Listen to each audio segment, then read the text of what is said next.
Details అన్ని ready ready అని అడిగాను. మళ్ళీ ఒకసారి చెక్ చేసి అప్పుడు మనకి ప్రాబ్లం ఉండదు. హలో, నేను సుబ్రహ్మణ్యాన్ని, చెప్పండి. ఏమంటున్నారు?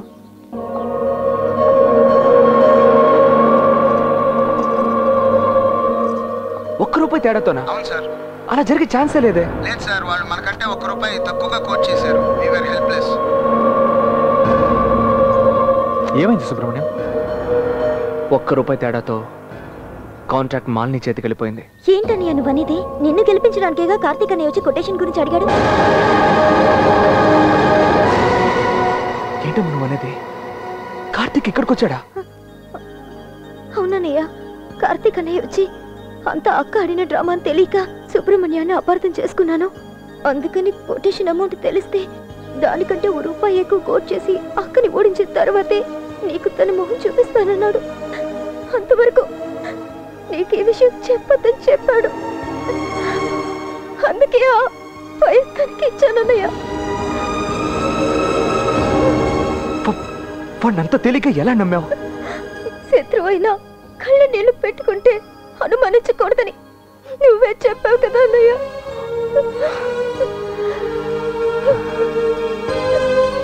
డ్రామా వాడాడలేదమ్మా, వాడు అక్క ఆడించింది.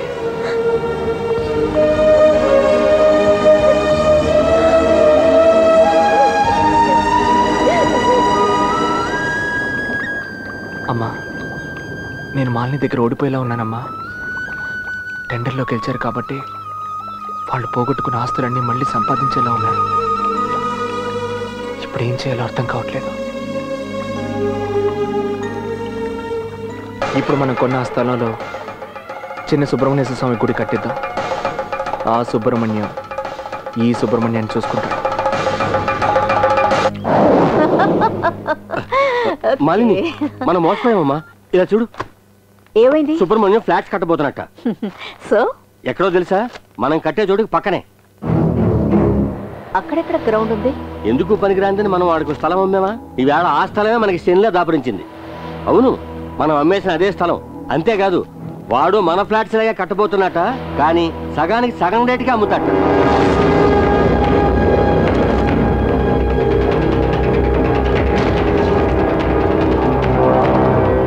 మేడం, ఇలా చూడండి మేడం, మీరు కోట్ చేసిన సగం ధరకే మీ కన్స్ట్రక్షన్ పక్కన సుబ్రహ్మణ్య కన్స్ట్రక్షన్ వాళ్ళు ఆఫర్ ఇచ్చారు మేడం. రండి, అక్కడికి వెళ్దాం.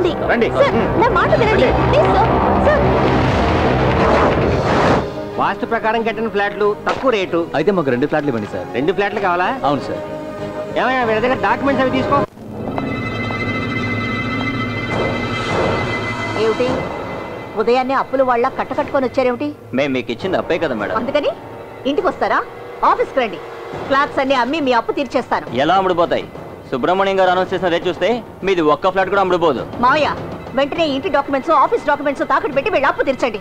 నా మీద నమ్మకం లేని వాళ్ళతో నాకు బిజినెస్ అవసరం లేదు. మీ బిజినెస్ అంతా మూతపడిపోయింది. ఎవరా? పండయా పండి, తర్వాత మాట్లాడుకున్నాం. పండి. నన్నే కొడతావా నిన్ను? ఏంటమ్మా మాలిని, ఏం చేయబోతున్నావు? సుబ్రహ్మణ్యాన్ని కన్స్ట్రక్షన్ పూర్తి చేయనివ్వను మావయ్య.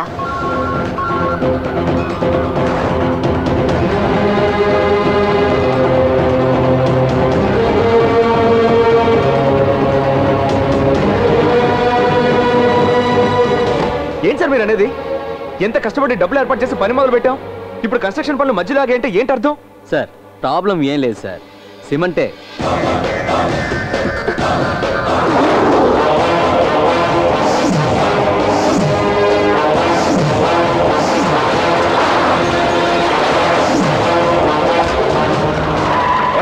ఏంటి నువ్వు? ఎంత ధైర్యం ఉంటే నా గోడ మీద రైట్ చేస్తావు? చాలా థ్యాంక్స్ సార్, ఆ సిమెంట్ కూడా మీదని ఒప్పుకున్నందుకు. సుబ్రహ్మణ్యం సిమెంట్ రిలీజ్ చేసేట, మినిస్టర్ కూడా ఏమీ చేయలేకపోయాడు. కన్స్ట్రక్షన్ మొదలు పెట్టేశాడు.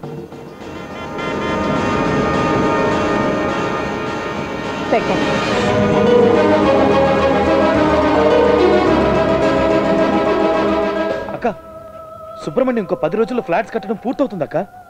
పూర్తవని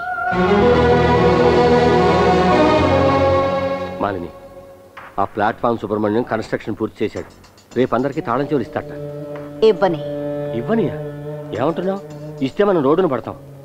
ఎవరు రోడ్డున పడతారు ఉదయం తెలుస్తుంది.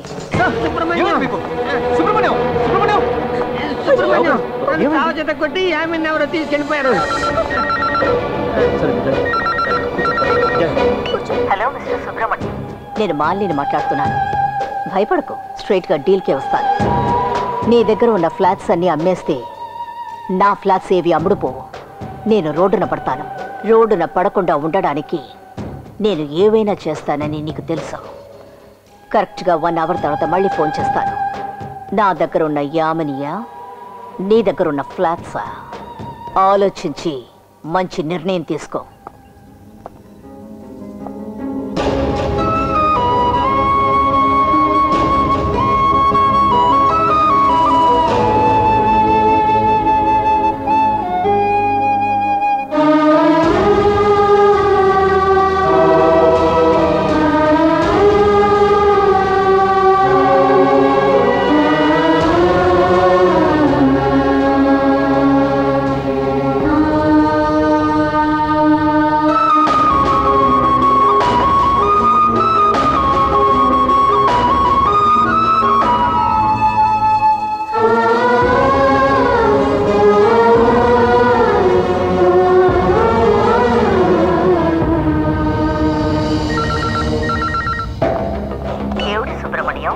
ఆలోచించావా?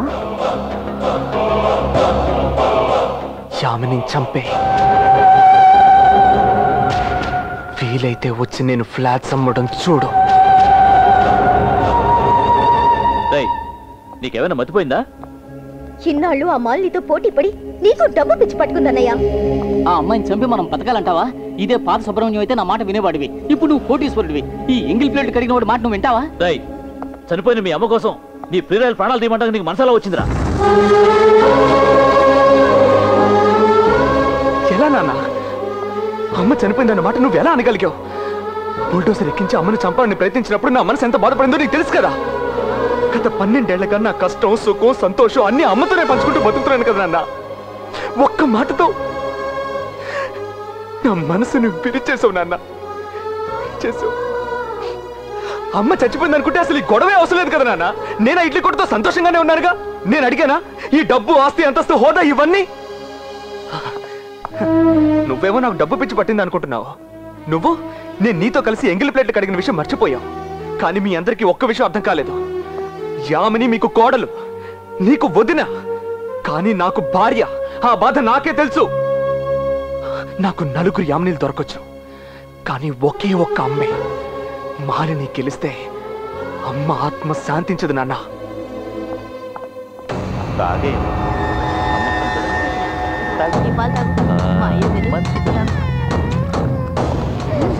నా భార్య కనిపించట్లేదు సార్. నిజంగా నాకేం తెలియదు సార్. మీ మీద ఒట్టు సార్. మాలిని ఎత్తుకెళ్ళింది. నేను చెప్పేది నమ్మండి సార్. నేను మారిపోయాను. ఆ రోజు మీరు చెప్పిన ఒక్క మాట నన్ను మార్చేసింది. కానీ మాలిని మీ వైఫ్ని ఎక్కడ దాచిపెట్టిందో మా వాళ్ళని అడిగి నేను చెప్తాను సార్. మీ చెల్లెలకు చేసిన ద్రోహానికి ఇది ఒక ప్రాయశ్చిత్తంగా ఉండేవాడి.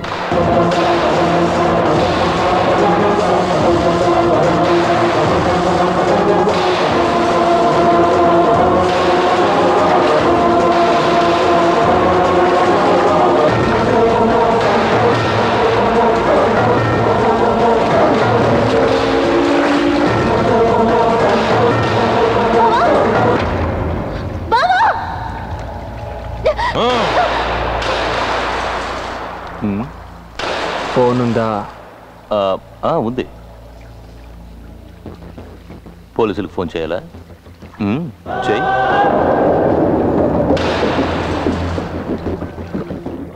హలో, నేనిప్పుడు యామిని ఉన్న చోటే ఉన్నాను. మీరు సేల్స్ మొదలెట్టండి. 10 నిమిషాల్లో యామినిని కాపాడి తీసుకొస్తాను. కోర్టు ద్వారా మాలిని ఆస్తులన్నీ జప్తు చేయించవచ్చు. మేనేజర్ సార్, సేల్స్ మొదలెట్టండి. సార్ రండి రండి. ఏంట్రా అంత నమ్మకంతో చెప్తున్నావు? చూస్తావు కదా బే